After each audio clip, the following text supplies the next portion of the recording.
Good afternoon, Tuscaloosa, Internet World, West Alabama. How are you doing out there, Internet World? This is the Joe Gaither Show right here on BamaCentral and BamaCentral.com. Hope you're having a wonderful Monday. I appreciate everybody watching us on YouTube, on Facebook, on Twitter, listening to us on Spotify, on Apple Podcasts, and on Amazon. We appreciate everybody who's subscribed, rated, and reviewed the show. What a weekend it was. Welcome back in. It's the Monday edition of the Joe Gaither Show on BamaCentral.com, a proud part of the BamaCentral.com broadcasting network. Our friends Blue Collar Unplugged, the other BamaCentral.com broadcasting podcast. Go check out Blue Collar Unplugged as they're putting out each and every new episodes each and every week for Alabama basketball. Oh, gosh, what in the world? Wow, what a weekend. What a weekend that it was. And, of course, you can jump in and be a part of this show at Joe Gaither6 on all the social media machines. If you want to comment, subscribe, rate, review, send me a question, query, or complaint right there at Joe Gaither6 on the social media machines. We appreciate any and everybody who's chimed in on the show. What are we going to do? What are we going to do today? What a weekend that it was in Alabama football world, in really just Alabama athletics world, in the college football world. It was an insane championship weekend. Well, insane in some ways, in some respects. A lot of favorites, pretty much all the favorites won. Except for one favorite. I know Alabama was not considered the favorite, but they went into Atlanta and defeated the Georgia Bulldogs 27-24 to win the 2023 SEC championship, defeating the Georgia Bulldogs, ending the 29-game winning streak, and getting themselves into the college football playoff. So, wow, what a weekend it was. All right, here's what we're going to do. Here's how we're going to break down the show. We're going to start by describing the experience, describing everything that I saw and felt and experienced in Atlanta. Then we're going to talk about how it happened, how the game broke down, what actually went into the game, some key players, key coaches in the game.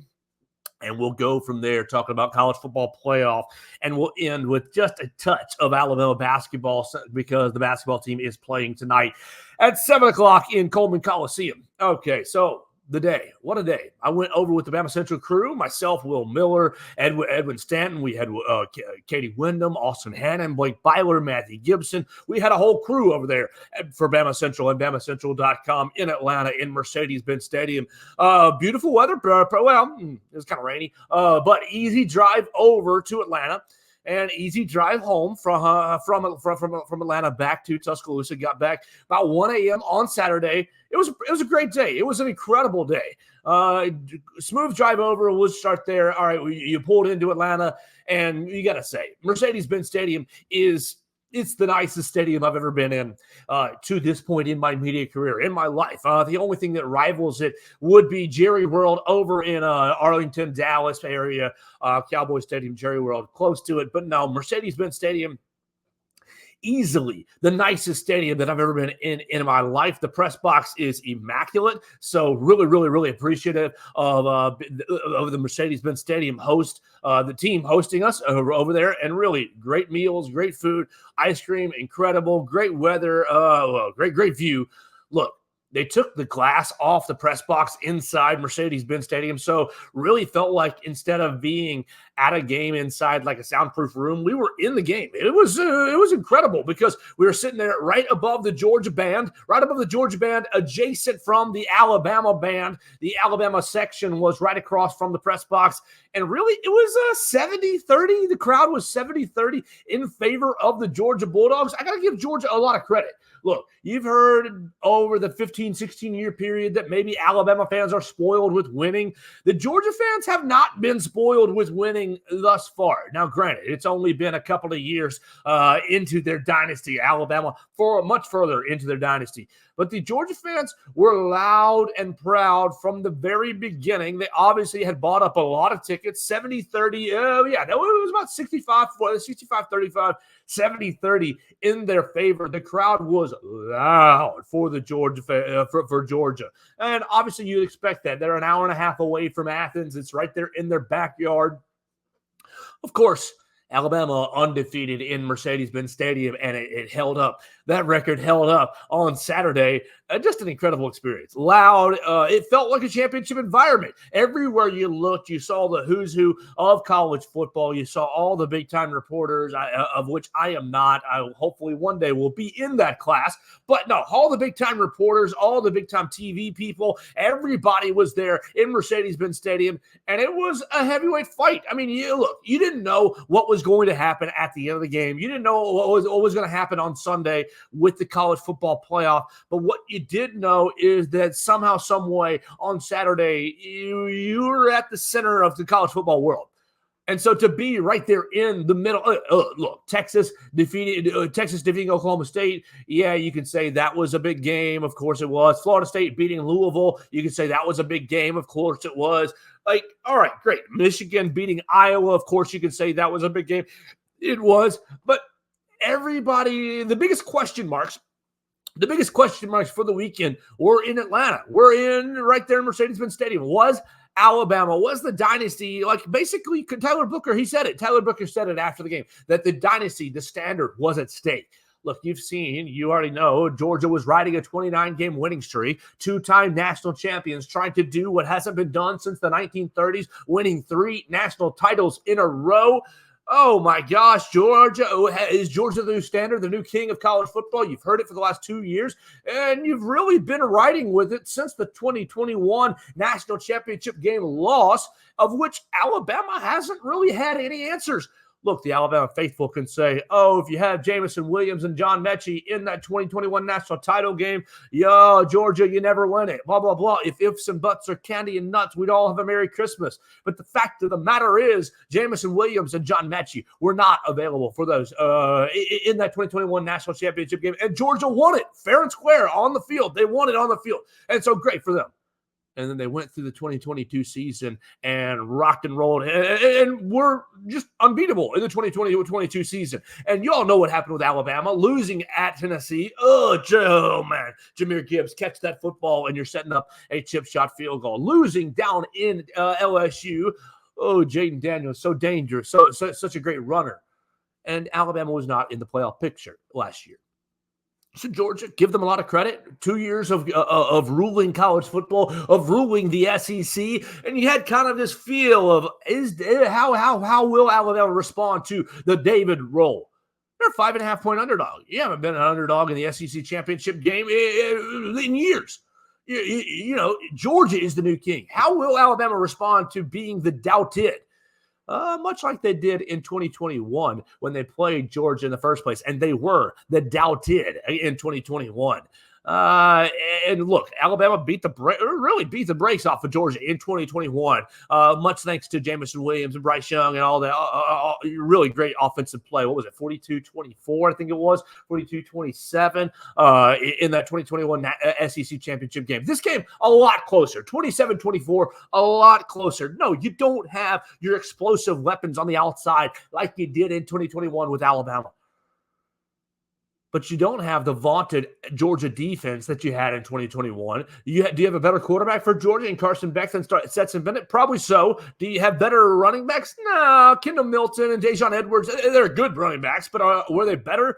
No, I think they're about on par with the 2021 Georgia running backs. You had very similar feel from 2021 where Georgia was walking in as the favorite and Alabama ends up walking away as the champion. What a great day. I mean, you get out of the game's over 27-24, and really we're all in the media room, in the media contingent thinking, well, it's 27-24. We haven't got to the press conferences yet. The game is over. What will this mean for college football playoffs? Has Alabama done enough?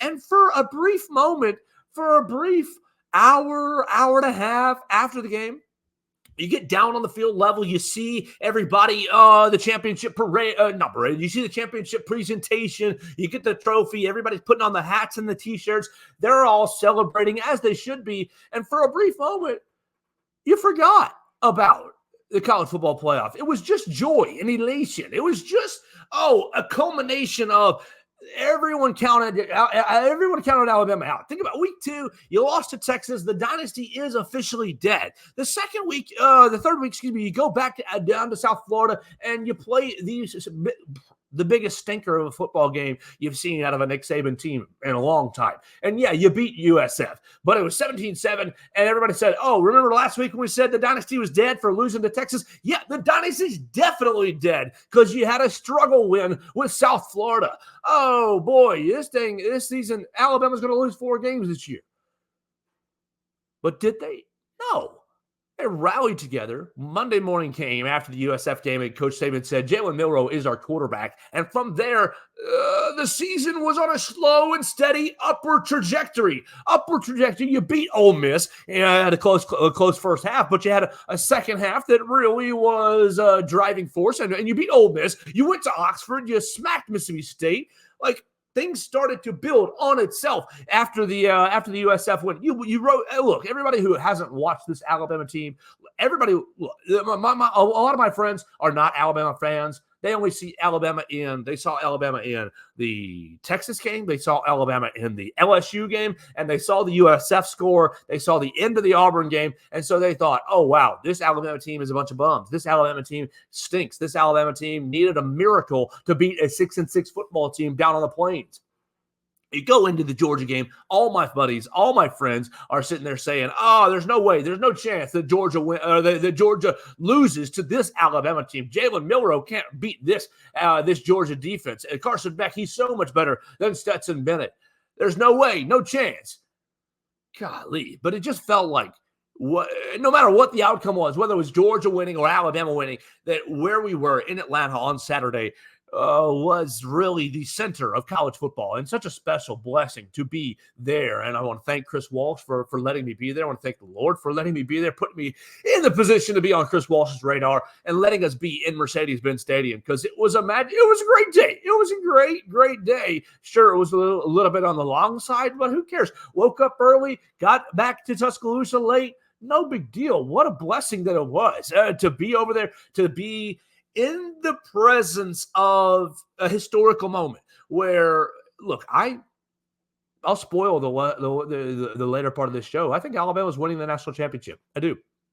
And so you felt like at the end of the game, 27-24, you thought, did Alabama do enough to get in the college football playoff? And even if they didn't, this team should be celebrated. This team should be honored. This team should be really celebrated is the only word that I've got that I boiled down to, because this team, from where they were in August, we don't know who the quarterback's going to be. We don't know who the quarterback's going to be. How do you replace Will Anderson? What in the world? New defensive coordinator, new offensive coordinator. Everything is up in the air. Who's going to be the alpha dog on offense? To, wow, SEC champions in the college football playoff and dark horse for national champions. So what a great day. What a great day. All right, well, let's talk about how it happened. And I've got 1, 2, 3. I got about 5 or 6 different names that I want to highlight from this weekend's affair, from this weekend's game. My first name is a coach, and then the rest of these names are players. And really, I've got to give lots and lots of flowers to you, Tommy Rees. Tommy bleeping Rees. How many people have cursed you all season long? How many people wanted to fire you after the second game, wanted to fire you even more after the South Florida game? Tommy Rees, people wanted to, this 36-year-old, this 37-year-old, this young guy, he's got no chance of leading the Alabama. We don't trust him. What does he know coming from Notre Dame? Obviously, what does he want to do? Bringing his boy Tyler Buckner into the fold. Oh, Tommy Rees, he doesn't know what he's doing. Too young. Why do we want a Notre Dame guy? Tommy Rees, look, has been the second half of the season has been borderline. I'm not ready to say it yet, but borderline, almost genius levels of offensive coordinator. From the concepts of saying, okay, well, Jalen Milroe is the guy. Well, we've got to construct and design the offense around what he does, what he can do, and he did. You got a lot of quarterback runs. And look, Rees waited until Georgia challenged Alabama enough. Like you got to the second half where Georgia cut the game from 20-10 to 20-17, right there at the start of the fourth quarter. And you're thinking, well, Alabama's going to have one more drive to basically seal this game. Alabama has punted its 3 out of its first 4 drives in the second half. Things haven't been going very well. And what does Tommy Rees does? He flies down the field. using quarterback run, dumping off to Isaiah Bond, basically scheming plays open. You want to put your best athlete in the flat and let Isaiah Bond take a 4-yard reception and turn it into a 16-yard reception. Like, okay, you want to open up, you want to take from the Georgia Tech game, Georgia Tech, and you want to take the quarterback run concepts that Georgia Tech utilized in the second half. Oh, okay. You want to wait till Georgia hasn't really seen a lot of Jalen Milroe quarterback runs? Oh, okay. Like, look, it was beautiful. The way that Alabama stayed right in. Look, I know Alabama fell behind early. You punted off your first drive with your traditional first drive sack for Jalen Milroe. Of course, that's going to happen. You've come to expect it watching this Alabama offense throughout this whole season. But you have the first drive sack. You punt the ball away. Georgia's offense goes straight down the field and scores 7-0. And you're thinking, oh, boy, you punt again. But you've gained some field position, a little bit of field position. The Alabama defense responds. And from there, it's basically chipping away. The Alabama offense stayed consistent throughout the night. I give Tommy Rees a lot of credit. Did Jalen Milroe miss some passes down the field? Yes, he did. Did Malik Benson drop a key pass in early in the game that would have kept the offense on the field? Yeah, he did. Was it absolutely perfect? No, it wasn't. But when you had to have it, when you needed to stay in front, basically you just needed to answer serve. Once you took the lead at 17-7, from there it was basically answering serve. And every time Georgia scored, keeping the distance, keeping the gap in front of them, letting your own defense, the Alabama defense, regroup on the sidelines with long drives. What did Alabama have? A 92, a 70, a 75-yard drive, a 65-yard. What are my drive charts at right here? Okay, they had a 92-yard drive, a 69-yard drive, a 75-yard drive. 3 big drives for touchdown scores, and then obviously kicking 2 field goals as well. Billy Reichert becoming the all-time leading scorer in NCAA history. Well done. Oh, Billy to his friends. We appreciate you. Will Reichert. So, Tommy Rees, you get my first gold star because I think that after the first 2 drives where you punted away, you went 3 and out, and then you went field goal, touchdown to close out the first half and set the tone, put up your 17 points. I think Tommy Rees, look, people wanted to laugh a week or 2 ago when he came out that he was a semifinalist or finalist for the Broyles Award for the nation's best coordinator, the nation's best assistant coach. I know Kevin Steele has been incredible, and I want to say massive praises to Kevin Steele as well. But we all kind of knew what we were going to get. Alabama fans knew what we were going to get with Kevin Steele based off his previous 2 stints here with the Crimson Tide. His previous 2 stints here in the early part of the Saban dynasty, in the middle part of the Saban dynasty, and now back this year. Kevin Steele is a known commodity. Tommy Rees, on the other hand, very unknown.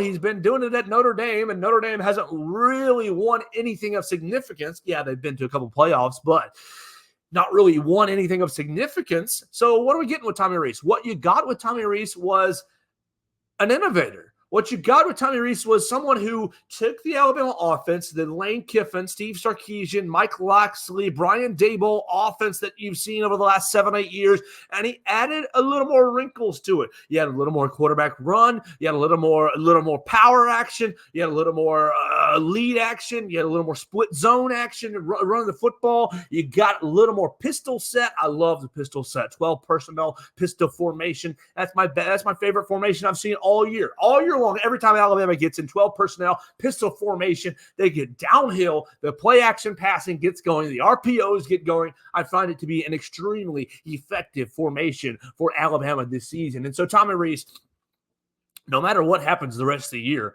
I think Tommy Rees has earned a lot of gold stars, earned a lot of flowers, and I think that Alabama fans should be hopeful that he doesn't get called on for a head coaching job this offseason. Yes, he's super young. Yes, that would be a little out of the blue, but I think, you get the right school, you get like an Indiana, you get somebody who's looking for a young coach. Tommy Rees would be a great candidate, and I would hope that Nick Saban and Tommy Rees can come to some sort of agreement to keep him in Tuscaloosa at least another year. Maybe more. I like what he's done. I like what he's done so far. Now, granted, did Alabama score 50 points a game? No, but you had a lot of new parts, a lot of changes, and you've gotten yourself to the college football playoff with really nice performances over the last several weeks, offensively speaking. Yeah, you wanted to finish better in the red zone against Auburn. Sure. You wanted to you wanted to continue the 40-point streak that you had. 42 against LSU, 42 against Kentucky. You went 60-something against Chattanooga. You wanted to keep that going. But, Tommy, I think with a month to prepare against Michigan, we'll get into that in a little bit, but I think Tommy Rees has been a huge bright spot for this Alabama Crimson Tide team. My next name is Isaiah Bond on my list. Isaiah Bond, big game for Isaiah Bond. Didn't score for the Tide, but ended up leading the receiver. 5 receptions, 79 yards, 7 targets, and 28 yards after the catch. So basically, you take those 5 receptions. You subtract your 28 yards per catch. He basically got 5 catches for 10 yards a pop. Not very deep for our man Jalen Milroe, but literally you just get the ball into their hands of the playmakers and you let them work. And Isaiah Bond really just having a special close to the football game. What do we want to talk about with Isaiah Bond? In the fourth quarter, he went 1, 2, 3, 4 of his 5 receptions on basically that fourth quarter drive that restretched the lead to 10 points. But there's some controversy with Isaiah. There's some controversy for Isaiah Bond as well. The 4th down reception in the first half that led to a touchdown. Many people talking about, oh gosh, Alabama biased. Alabama gets all the calls, and I just hate that so much. I hate that so much because, look, we're all better than complaining about the officials. Were the officials good in this game? Not really. Were they good all year long? Not really. But I just don't like complaining about officials. It drives me absolutely nuts, especially on a call in the first half where there's a second half of a game left to go. It drives me nuts. All right, so let's talk about the Isaiah Bond cut. First, it's a 4th down call where Alabama comes out. They call timeout. Georgia calls timeout. Little exchange of cat and mouse games. And I thought at that point that Alabama was going to punt them deep. Alabama comes back out there. Tommy Rees shows great confidence. Nick Saban shows great confidence in their offense. They call a call that from the press box, oh my gosh, looked like what in the world? Because Jalen Milroe, when he released the ball from the press box, there was no one in the vicinity. Not a soul. Not a soul. Isaiah Bond had just started his break or was just starting his break. He was not in the vicinity. Isaiah Bond breaks outward to the far side. It was an out route to the right-hand side and breaks to the right side and gets underneath the ball. And what did you see? Did you think that he caught the ball? I thought he caught the ball, but they barely showed any replay. Here's the deal. You want to talk? I saw on my social medias right after, oh, Isaiah Bond didn't catch the ball. Oh, Alabama biased. Oh, the ground helped him catch the ball. Oh, the refs helping the Crimson Tide. All right. And so I started to look at it and I thought, okay, should they have reviewed it? Yeah. If it was that close, review it, refs. Use your time. Review it. I'm not here saying that you should just give Alabama all the calls. I want to be as objective as I can. I want a fair game. I want as fair a game as possible because I don't want to hear crying from winning sides or losing sides. I don't want to hear crying from Alabama fans or from Georgia fans. I don't want to hear the crying that I've heard all year long from LSU fans. Oh, targeting, oh, kick him out of the game. From Tennessee fans, oh, holding on J.C. Latham. I don't want to hear it. The blame the ref talk is, oh, it makes me so infuriated. I didn't like it last year when Alabama had some tough calls against Tennessee. It did. Let's be honest. There were some tough calls. But did the officials cause Alabama to lose to Tennessee last year in Knoxville? No. Alabama didn't play well. Alabama allowed Jalen Hyatt to score 5 touchdowns. Alabama didn't catch the ball. Jahmyr Gibbs in the fourth quarter that would have set up a chip shot with game-winning field goal. I hate blame the ref talks. But let's just describe it. Okay, should they have reviewed it? Yes, they should have reviewed the call. They should have reviewed whether there's a catch on the field. But here's my thoughts. Kirby Smart had a timeout. That they didn't use. Look, if you think it may or may not have been a catch, call your timeout. Kirby after the game saying, "Oh well, every call is reviewed." And so we trusted that it was reviewed, and we didn't have anybody in my ear saying call a timeout. I didn't want to use my timeout to have them re-look at it. Okay. once you've made that decision from a Georgia standpoint, you have agreed to live or die with the call on the field. And here's the deal. The call on the field was a catch. So let's play it out. Let's say it was reviewed. The call on the field was a catch. I didn't really see a whole lot that would have overturned the call on the field. Now, if they had said the call on the field is not a catch, and then they would have reviewed it, I think I would have been fine leaving it as the call on the field of not a catch. But they called it a catch. All right, Isaiah Bond dives, has the ball in his hands. I know this is an audio medium. I'm doing a lot of visual movements with my hands. If you're watching on YouTube, Facebook, and Twitter, if you're listening on Spotify, Apple Podcasts, I'm sorry. But he dives out for the ball. He catches it with his hands, brings it into his body, and is rolling at the same time. From my perspective, and granted, I do have a little bias. I know that. From my perspective, he brings the ball into his body, and he is underneath the ball. As he is rolling, yes, the ball rolls across the turf, but his hands are underneath it. The ball is secured into his body. I believe it was a catch. Now, if you're a Georgia fan or if you're an anti-Alabama fan, if you think that, Alabama gets all the calls and you thought it wasn't a catch, I'm not going to sit here and argue with you too much. I think that, that is a controversial decision. It is a bit of gray area. I understand that it led to a touchdown. It's a big moment. So instead of let's just argue about Bama bias, let's just say what should have happened. Kirby Smart, you're burning, you're running down in the half. You're running down in the half. The clock is, it's not like 5 minutes into the game, you don't want to burn your timeout. No, it is, the half is running out. Alabama scored, I think with 48 seconds left. Yeah, 48 seconds left in the half is what I'm seeing, making sure looking at my drive charts and everything. Yeah, 48 seconds left in the half. They scored. Burn your daggum timeout. It's fourth down. If you burn your timeout, getting the review, and they call it incomplete, it's a turnover, Kirby. It's a turnover. No points go on the board. Yeah, you have less time. You don't have a timeout to go back down the field. Sorry.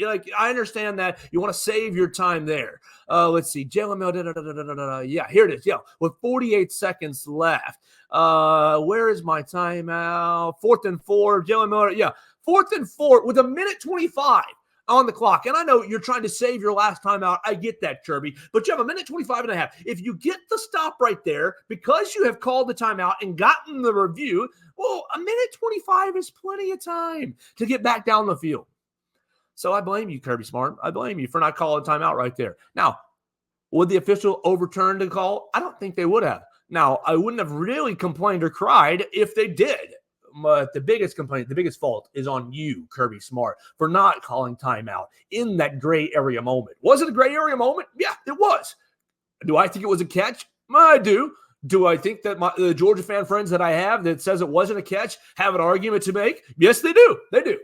Kirby Smart, you should have stood up for your team. You should have risked your one timeout and gotten the review right there on that call. So Isaiah Bond, major claps to you. 5 catches, 70-something yards on the day, on 7 targets. Really a great day. Isaiah Bond, what's it like becoming a superstar? In 2 weeks, you have basically taken over. I know Jermaine Burton is the superstar, but Isaiah Bond, you have become the household name in the last 2 weeks. All right, let's keep it going. My next name is Jermaine Burton. Jermaine Burton, only 2 catches, 28 yards and a tutty. He almost had another touchdown. Oh, man, almost had another touchdown. 5 targets on the day. Jermaine Burton, both of his receptions came at huge times. The touchdown to cap off the aforementioned drive and a big conversion. A big conversion. Let me pull up his chart. A big conversion in the second half. Yeah, close that window. Close that panel. Right there. Yeah, that's what I want right there. A big conversion in the second half. Yeah, 3rd and 8. 3rd and 8 with 8:51 to go. He gets a 13-yard conversion to keep Alabama moving. I think Jermaine Burton, look, he is a hothead. I don't know. I don't have a great way to say it. He is an emotional player. He is. Do you love him if you're an Alabama fan? Probably so. Do you hate him if you're not? Yeah, you do. From a neutral perspective, from sitting here, trying to be unbiased, I think he's fun. I think he's a lot of fun. And after the game, just giving it to the Georgia fans, giving it to them, and celebrating with the Alabama fans. I think that Jermaine Burton is just one of those guys that just enjoys being a bit of a troll, being a bit of, being a bit of a bad guy. And so with Jermaine, I'm glad he's on our side, and I'm glad that he got that touchdown catch. That touchdown catch takes me into Tresman Marshall. Tresman Marshall with the fumble recovery, both the former Georgia guys with big games, not necessarily monstrous games, but impactful games. We'll say that, impactful games as Tresman Marshall. Let me pull hit with the fumble recovery. Tres Marshall right there with the five tackles, one tackle for a loss, and the fumble recovery on the day, setting up Alabama with a field goal in that second half. How fun was it to see the two Georgia transfers have big games? I know I have been critical of Tresman Marshall on this program. I have been. I've been critical of Jermaine Burton on this program before. And I want to acknowledge that and say that both those guys had really good games. I've been critical of Jermaine Burton's mental makeup. I've been critical of Tres Marshall's attention to detail as far as run fits and run gap and tackling. But they were both on point this past weekend. Was it because they were playing their old school, their previous school? Maybe so, maybe. But whatever the case may be, you got to give them both flowers. It's going to be a challenging situation.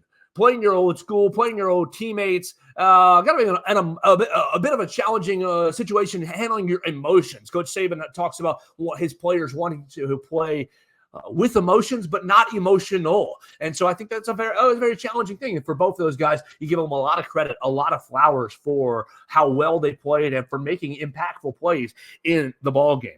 We're going to stay on the linebacker thing with the Tresman Marshall. I'm going to go to Jihad Campbell and Deontay Lawson. We'll combine all three inside linebackers. I think all three inside linebackers played much better. Look, you watched the Auburn game. The inside linebacker play was pretty poor. Let's just say it was pretty poor, with poor run fits, poor reading of sliders, reading of gaps, reading of integrity. This past week against Georgia, much better. Now, whether that's a film study thing, whether it's a Georgia's offense isn't as complicated in the running game as Auburn's offense, or whether it's a combination of both, or whether it's just the fact that Deontay Lawson and Campbell and Marshall just played better. However you want to define it, whatever led to the better play, the fact of the matter is the three of them playing very, very well together. And I think you've got three alpha. When they play well, you've got alphas in the middle. Campbell, Lawson, Marshall, they're studs. When they play poorly, though, they can be just like the other side. They can be very soft on the other side when they step in the wrong gas. But between the two, Marshall with 5 tackles, Campbell with 4 tackles, and Lawson with 4 tackles as well, each of them with a tackle for loss. I think the Alabama inside linebackers played really, really, really well in this game and helped Alabama to basically stay in control of the entire game.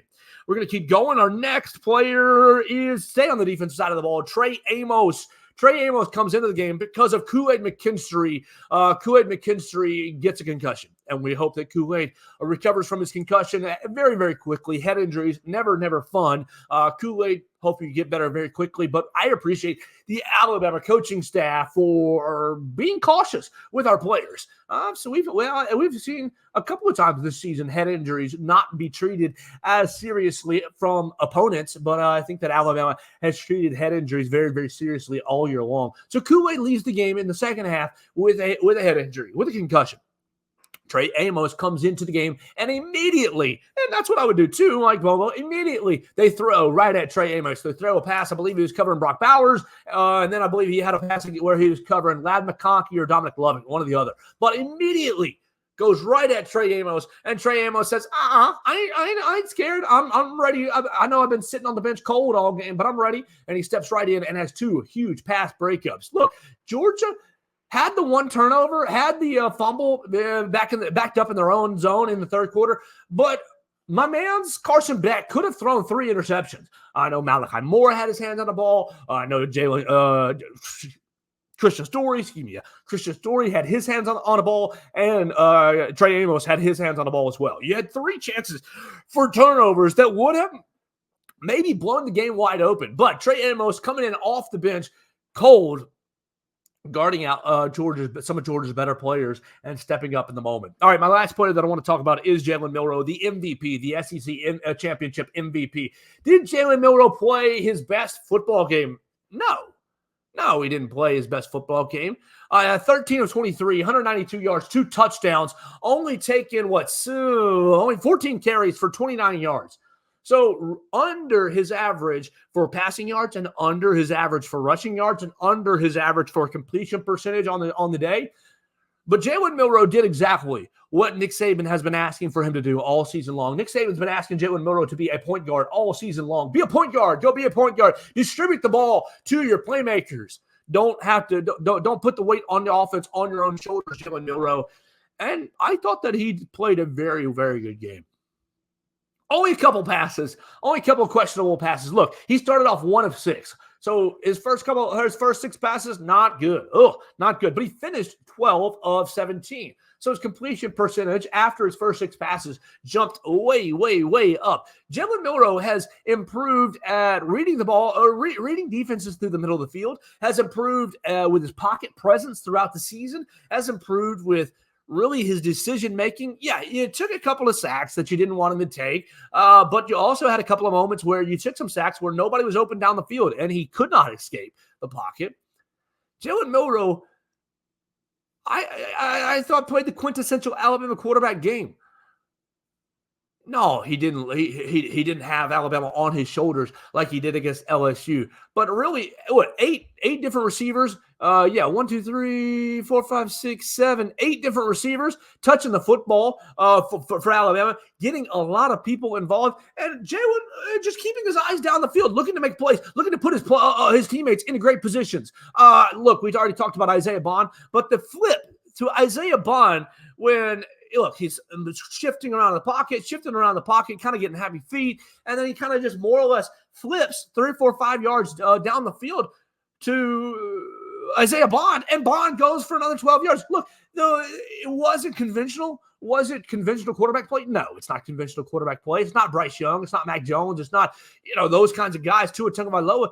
But Jalen Milroe has just improved throughout the entire season. And the biggest thing for Jalen Milroe is keeping Alabama's offense on schedule and not turning the football over. So Jalen, golly, massive flowers to you. Massive flowers to you from where you were in August to where you are now. And will he be in New York in a week or so for the Heisman Trophy? I don't know. I'm going to say no. But I wouldn't be surprised. Look, he's going to get some votes. He's going to get a lot. He's going to get some votes, and rightfully so. He's not going to beat out Michael Penix. He's not going to beat out Jaden Daniels. And personally, if I had a vote, I think I'd be voting for Jaden Daniels. But Jalen Milroe, what a special season! What a great season, and winning it with a less than. Not even his average performance against the Georgia Bulldogs, beating the Georgia Bulldogs in the SEC championship game. All right. So that's kind of my review on the game. My last couple of points here, I've got Saban has lost his fastball. I've got college football debate. And I've got Alabama against Arkansas State basketball later on tonight. All right, Saban's lost his fastball. Let's talk about that. Going into the year, I heard a lot of people, Nick Saban, the dynasty is dead. The championships are over. He's not going to win another title. He's lost his fastball. Kirby's the king of the SEC. Look, this is not a shot on Kirby Smart. Kirby Smart's built an amazing program, and Georgia is, even after this loss, still a premier program in college football. But for those of you in August who said that Nick Saban has lost his fastball, you're foolish. You're absolutely foolish. Look, you think about the 2021 championship game loss. Sure, you can play the Alabama excuse game, Jamison Williams, John Mechie. All right, play that record over and over again. We've heard it a million times. Well, you can talk about 2022. You're 3 plays away from being undefeated. We have played that record a million times as well. And so you've heard those records for the last 2 years, and you've told yourself that due to those weird circumstances that Alabama's dead, that they're not going to be back in the championship picture. How foolish. How foolish. Have you not been paying attention to the talent that Alabama has brought in, to the way they utilize the transfer portal, to the way that Alabama has operated for the last 17 years? Look, Alabama may not win this year's college football national championship, but they're still going to be on top. They're still going to be a premier program. Look at the recruiting rankings for 2024. In 3 weeks, you're going to see the newest 2024 class come in, and Alabama's going to bring in a top 5 class. And so wherever Alabama finishes, whether they lose to Michigan and they finish 4th or 5th or 6th, or they win the whole dang thing and they're number 1, Alabama's championship reign or reign on top or dynasty or Nick Saban's fastball is still humming at 98, 99, 100, 101 miles per hour. That's still, when you step in the batter's box to play Alabama, you still got to bring your A game. Ask Georgia this past weekend. Texas, you think that game, you think beating Alabama in Tuscaloosa was easy for Texas? No. Nick Saban just won his 9th SEC championship game in Tuscaloosa. I think it's 3 of the last 4 years. You've got LSU and Georgia mixing in there. So, look, I know that Georgia was back-to-back national champions, have won 29 games in a row. Sure, give them their flowers and definitely say that they are back-to-back champs, that they might have been sitting at the head of the table. Nick Saban was just letting you keep that seat warm. You ain't kicking them out of these musical chairs. They were all still walking around this game, waiting for the music to stop. Nick Saban's still finding a chair each and every time the music stops. And whether you want to say that you ain't going to ever win a national championship, look, if you want to be that hot takey and say Nick Saban's not going to win another national championship game, that's hot take. That's a hot take, and I don't think you're accurate. But look, this year proved that with 2 new coordinators, a brand new quarterback who many people doubted his skill sets, you lost the number 1 and number 3 overall draft pick to the NFL. And Nick Saban did what? 12-1, another SEC championship game, another SEC championship win, another college football playoff appearance. The fastball is still humming. And sure, whether a batter like Steve Sarkisian in week number 2 does hit the fastball, or like Kirby Smart in the end of the 2021 season hits the fastball, or like Josh Heupel or Brian Kelly last year hit the. Not every pitcher is going to be unhittable. Not every pitcher is unhittable. Mariano Rivera gave up some hits as well. But that fastball is still humming. And so, yeah, I think Nick Saban shut up a lot of doubters. And I think that Nick Saban is still operating at peak performance right here with the Alabama Crimson Tide. All right, let's talk about the debate. You went to bed on Saturday night. Or maybe you didn't. I had a hard time sleeping on Saturday because of all the news and all the discussions and all the discourse on social media about who the heck was going to be the 4 teams on Sunday. And I admit, I drove back through the night on Saturday night, and I thought, I have no idea. I thought there's a good chance that Alabama is left out. I walked away from the game, and I thought this team shouldn't be left out. This team is one of the best 4 teams. This team can win the national championship. This team has improved week after week after week, and this team can beat Michigan. This team can beat Texas and Washington or Florida State. This team just beat Georgia. This team could beat Oregon or Ohio State. I definitely think they deserve to be in from being the SEC champion. But just these circumstances of the year made me think that, some of these circumstances are going to be hard for the committee to put them in. The Texas head-to-head loss puts them behind Texas, and you saw that when it was all said and done, Alabama was behind Texas. And then you saw the undefeated Power 5 champion in Florida State. And yeah, Florida State had a great case. They did have a great case. Do I feel bad for Florida State? Yes, I do. I have some friends who support Florida State. They are unhappy. And if Alabama were in Florida State's shoes, Alabama would be unhappy as well, would be livid. And if I was Florida State, I would go ahead and beat Georgia and claim a national championship. Do it. It's fine. Do the UCF route. Now, you're going to have people laugh at you, but do it. Claim the national champ, but you got to beat Georgia first in the Orange Bowl. Look, the debate was, if I were in the college football playoff room, I'd have kicked Michigan's butt out for cheating. I'd have kicked Michigan's butt out, and I would have had Washington won. I'd have had Washington, Texas, Alabama, Florida State. That's what I would have done, just because of the cheating allegations. And you cannot believe how happy I was. Not only for Alabama getting the playoff. All right, yeah, that's one thing. I was happy about that. But Alabama's matchup against Michigan. Look, if you've watched this program, you know that I have been irate over the Michigan cheating scandals. And I am still irate over the Michigan cheating stuff. No punishment. You slap Jim Harbaugh on the wrist with just a short little suspension against Maryland. Okay, or whatever. All right, yeah, okay. You suspend against Maryland, and Sharon Moore is going to lead you to victory.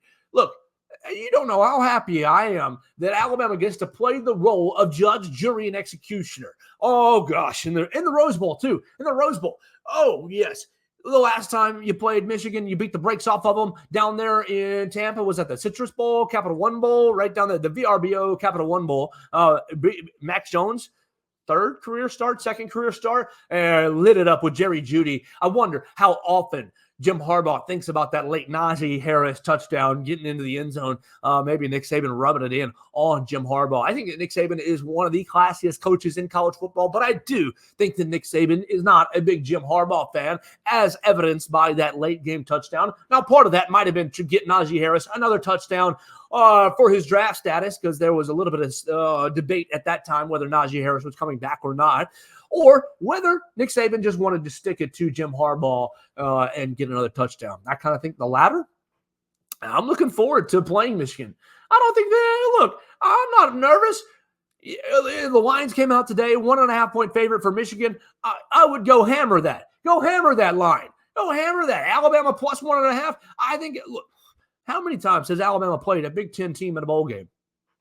You played Michigan State in 2010, beat the crud out of them. You played Michigan State in a playoff game, beat the crud out of them. Like, every time you end up playing a Big Ten team in a bowl game, it is a bloodbath. It's a massacre. It has not gone well for that said Big Ten team. Now, I do think that Michigan plays disciplined defense. I think they play disciplined offense. I don't think they have the athletes on the outside to beat Alabama. I don't think they have the strength consistently to run the ball down Alabama's throat. Now, granted, I haven't done the study work that I need to do on Michigan quite yet. I have done the casual, I'll see them a little bit, 5 minutes here, 10 minutes there throughout the throughout the football season. I'll do what I did with Georgia. I'll do what I did with every single Alabama opponent, and I'll put on every single one of their games between now and the end of the month. And that way I'll get a better feel for them. But I'm not afraid of Blake Corum. I'm not afraid of that Michigan defense. There's nothing yet that I have seen in the 5 minutes here, 10 minutes there. J.J. McCarthy seems like a fine little quarterback, but I'm not afraid of the Wolverines. Historically speaking, the Big Ten, athletically, yeah, they're going to be big and strong, but they're going to be man-to-man slow. They're going to be slow to a man. And Alabama's athleticism through the fourth quarters will end up beating the brakes off, I think. And I think you're going to see an Alabama and Texas rematch in the college football playoff national championship game. Now, look, I feel bad. Going home on Saturday night, I thought, wow, this is so weird. You had many people talking bad about Greg Byrne, because Greg Byrne after the game had said, wow, if we'd have scheduled Cupcake University, Kent State, or Ball State, or San Diego State, or San Jose State, or just put whatever, Chattanooga, Austin Peay, whoever in that week number 2 slot, Mercer, doesn't matter. Pick your favorite cupcake flavor. Whoever, if you put them in the week number 2 slate, and Alabama had won 56-3 or whatever the case may be, on Saturday night, you would have seen the number 1 against number 1 teams in the nation. It would have been Georgia at 1, Alabama at 2, both undefeated. And yeah, that 27-24 victory would have bumped Alabama from 2 to 1, and you would have bumped Georgia from 1 to 3. If Alabama had not scheduled Texas in that second week, Georgia would be in the playoff. How crazy is that? Georgia would be in the playoff because Alabama would have been undefeated. You'd have Alabama, Georgia, you'd have Washington, and probably Texas, because Texas would have scheduled easy that week too. You would have had Alabama, Washington. You would have had Alabama, Georgia, Michigan, Washington. That would have been your 4. All because Alabama scheduled difficult. And that's what was on my mind Saturday night driving back. Is the committee going to punish Alabama for scheduling a tough team in week number 2, for scheduling a real opponent? And if they do, then what happens to the future of non-conference games? Do they get all wiped off the mat? I thought it was very important that Alabama did get into the playoff, whether it was over Florida State or over Texas. The right answer was over Florida State, because you reward Texas for putting that game on their schedule. I'm sorry, Florida State, that LSU did not turn out to be such a great win. Yes, it was your best win, but it's Alabama's 3rd best win. I think it was very important in the college football playoff, put Alabama and Georgia, or Alabama and Texas in the game, because they rewarded them for scheduling a tough non-conference game. If you'd have thrown Alabama out, if you'd have made it Michigan, Washington, Texas, Florida State, throw Alabama out, what does Greg Byrne do with the next 10 years of these non-conference games, where Alabama's scheduled to go to Wisconsin next year? Go to Wisconsin. And then the next year, guess what? Alabama's scheduled to go to Florida State. You've got great home games on the horizon for the Crimson Tide. Would they have all been shredded? Would those contracts have all been ripped up if Alabama was left out on Sunday morning? I don't know. Maybe so. I think there's an argument or a discussion to be had. Should we go ahead and rip those contracts up and replace them with a Ball State Technical College, with a Kent State, with a Missouri Valley University, whoever, Austin Peay? I'm glad that the committee put them in, not only because Alabama deserved a spot, not only because of how Alabama treated its schedule, not only how Alabama improved through the season, but you reward a team for challenging itself. You reward Alabama and Texas for giving college football, for giving the fans, for giving you, the viewer. Look, think about that week number 2 game.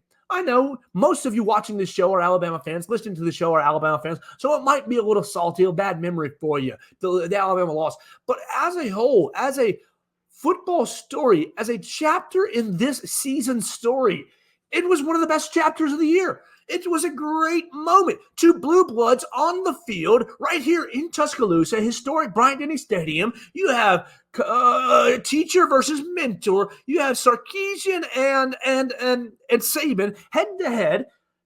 Reward these universities. Now, look, if Alabama had dropped a couple more games or Texas had dropped a couple more games, then sure, you don't reward them. But both teams earned their way into the playoff, and you don't punish them for playing. It was an epic game. I know the scoreboard says 10 points, but it was a lot closer than just 10 points. You had a Jalen Milroe interception that kind of broke it back open at the end of the game. You take the 2 Jalen Milroe interceptions out of the game, and you have a tie ball game. Look, you reward Texas for coming to – they were fearless.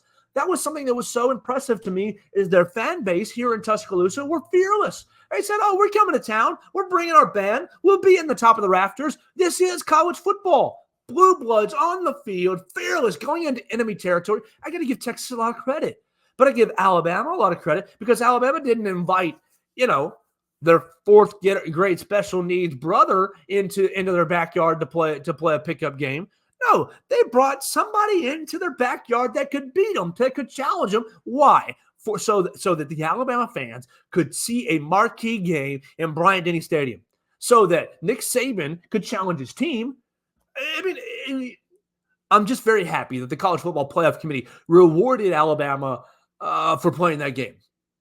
It's very interesting. It's very odd. Georgia, I think Georgia is still one of the best 4 teams in the country. I think that their schedule harmed them a lot because they didn't have enough teams that challenged them up front offensively. They didn't have enough teams that challenged Carson Beck with a pass rush. They didn't have enough teams that challenged Georgia's offensive weapons on the outside to win one-on-ones. They didn't have enough moments in clutch times to say, this is how we get a stop at late in the game. I mean, Alabama's offense stayed right in front of them because they knew this is what we have to do. We played LSU, who we had to match score for score. We know, we've come from behind against Tennessee. We've come from behind a little bit against Ole Miss. You've had moments where you've had to dig a little bit through the season. I think Georgia's schedule really did hurt them a lot. You can say, oh, you just play and beat the teams that are on your schedule, and that's absolutely true. But I think that Georgia's schedule hurt them a lot. I know it's not Georgia's fault that they didn't get to play Oklahoma. It's the conference office's fault, and I'm not going to sit here and blame Georgia for that. It is the conference office's fault. It just stinks for them that they ended up finding Ball State on their schedule. They couldn't even find a Power 5 opponent to come in and play. It was tough. It was tough sledding because of the scheduling and the timing. I get that. I understand that. But I do think that Georgia's schedule harmed them when it came to playing a top-tier team.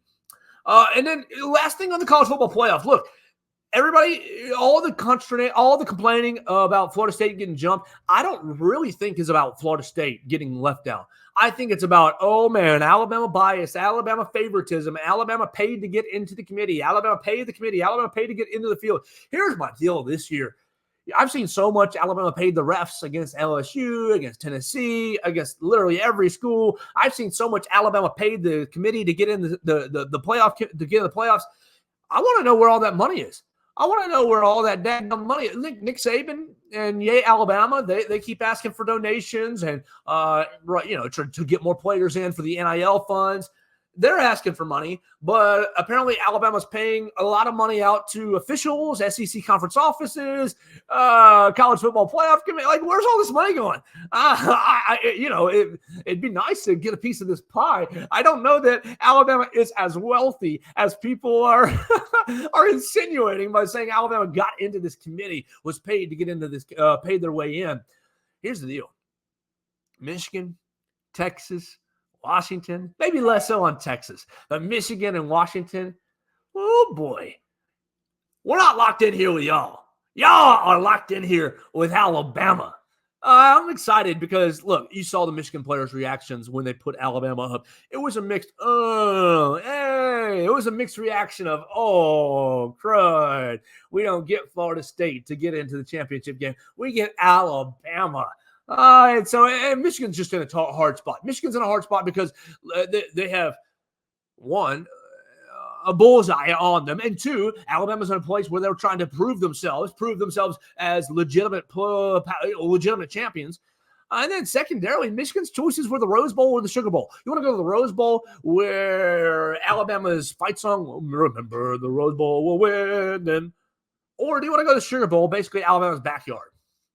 Of course, they chose the Rose Bowl, because they can't ignore the Big Ten tradition in the Rose Bowl. It's going to be a blast out there in California. I hope everybody's able to get out there and enjoy it. So, look, that's going to do it for our show today. We're getting close up on an hour. What am I going to do the rest of the day? I'm going to Alabama's basketball game against Arkansas State. Alabama basketball, not in a great way right now. Need to find themselves on the defensive end. Not so hot tonight. 7 o'clock against Arkansas State. Going to be nice to see Brian Hodgson back in Coleman Coliseum. You can follow us all at BamaCentral.com. Follow all the coverage. See if the basketball team can jump back on track after losing to Clemson last week and losing to Ohio State the week earlier. Alabama trying to get back on track on the hard court. You can follow at 7 p.m. tonight on BamaCentral.com. It'll be myself, Katie Wyndham, and Blake Byler in Coleman Coliseum trying to see what the Crimson Tide can do. And then next week's huge. Next week's going to be Alabama with Purdue, with Creighton, with Arizona. It's going to be a huge week for Alabama basketball next week. We're going to keep up with the football stuff, everything that's happening. The transfer portal is about to go crazy. I don't expect the transfer portal to affect Alabama that much yet. But once Alabama gets eliminated, whether it be in the Rose Bowl against Michigan or in the national championship game, I think the transfer portal is going to go hard. About 15, 20 players from Alabama probably going to go in the transfer portal. We don't want to talk about who that will be yet because we don't know. And we don't want to speculate. Everybody's got to make their own decisions. You're already seeing some transfer portal activity from the University of Georgia. You see Brock Vandergriff go into the transfer portal. You've seen Ohio State really having some transfer portal issues right now. If it's going on at Ohio State, it's going on at Georgia. It will go on here at Alabama as well. Prepare yourselves, and we'll keep all the transfer portal coverage rocking and rolling right here on BamaCentral.com. So that's going to do it for my show today. We're going to have a fun rest of the week. I am going to talk to a baseball commit, a baseball recruit. He committed. We'll talk to him on Wednesday at 3 o'clock. We'll get to know one of the newest members of the Alabama baseball program. We'll keep rolling with Alabama football and basketball, continuing to discuss this football season. What a magical year it was. Discuss the college football playoffs, the fallout from the playoffs, the bowl games. Will Georgia treat their bowl game seriously, or will they have opt-outs? What's going to happen? Will Florida State claim themselves a national championship? It's going to be a crazy next 3 weeks, and we'll keep up with it right here at BamaCentral.com. I appreciate everybody who's watched the show today on YouTube, Facebook, and Twitter. You listen to us on Spotify, Apple Podcasts, and on Amazon. Subscribe, rate, and review the show. Send the show to a friend, an Alabama fan, an Alabama hater, an enemy, an SEC fan, anybody that you might like. Play it for your dog in the morning when you leave for work, to keep them company. We love each and every one of you guys. We've enjoyed this whole football season, and we're going to enjoy the last chapter of this 2023 football season together. You can always find us at Joe Gaither 6, and you can always find us at BamaCentral.com. We'll be back for another episode of the Joe Gaither Show right here on BamaCentral and BamaCentral.com.